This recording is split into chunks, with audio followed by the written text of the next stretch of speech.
The gnolls on honor mode are even more vicious since they almost never miss because of their +2 to every attack. So you want to take out every single gnoll pack at a distance. That's what we're going to do here. We have our spike growth set up, and they're not smart enough to just go around it, so we're going to take advantage of that. They're just going to walk right in. I've already got the rest of the party off to the side so that they're not bystanders here. So we're out of the hunter's range. He's just going to walk right through, and he manages to make it. A couple of them do, I think. And we can just pick off the stragglers at that point. But their multi-attack is so vicious. So vicious. You do not want to get caught up in that. Make sure they don't even reach you, and then spike growth is the best way to do it. And for the newborn gnolls, it's going to be second verse, same as the first. We're just going to throw down our spike growth. They're going to run into it. If anyone gets close enough to be in your melee range, take them out. And then we'll move on to the cave gnoll fight in a minute, and that's much more difficult.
For the cave fight, we're going to throw down our spike growth yet again, and originally when I was putting it down and deciding how I wanted to do this many honor runs ago, I thought that the fire would actually light up my spike growth. It doesn't though, it's immune to that.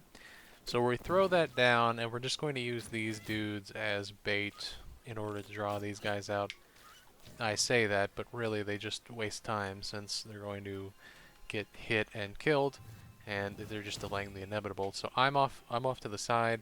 My party is on the other side of this chasm so that they don't even get involved at all. I don't want anyone being at risk, especially with Gnoll boss who hits extremely hard. His weapon hits so hard, he's got multi-attack, and it frightens anyone it gets hit by, or there's a save for it anyway. And I almost always fail it. So I just don't want to have anything to do with that guy. I want to try and take him out before he even gets to us. The AI is really wonky during this fight.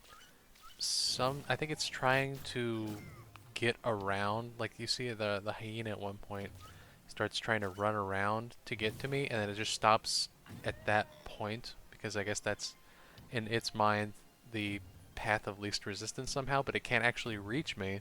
So it's kind of buggy. It just sort of hangs out there. Also, sometimes the gnolls are just hesitant to cross at all. Eventually we get them to do it, but I've had other runs where they'll just do anything to try and avoid it, and we end up in a stalemate because they won't come to me and I won't come to them.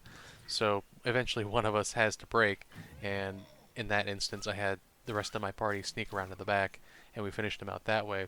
But even then, it was still a little dicey with that Gnoll boss being so powerful. And basically, that's all there is to it. We're just going to whittle down their forces as much as we can, and once the Gnoll boss's health is low enough, we're just going to try and bum rush him and not have to deal with any of his BS. I mean, I hate that guy, man. And Hunger of Hadar would be even better for this fight in particular, just because then they can't shoot through the darkness, making it twice as good as spike growth, but we don't have that. Take them out. Make sure you collect all of their hyena ears and call it a day. Thank you for watching. I'll see you in the next one.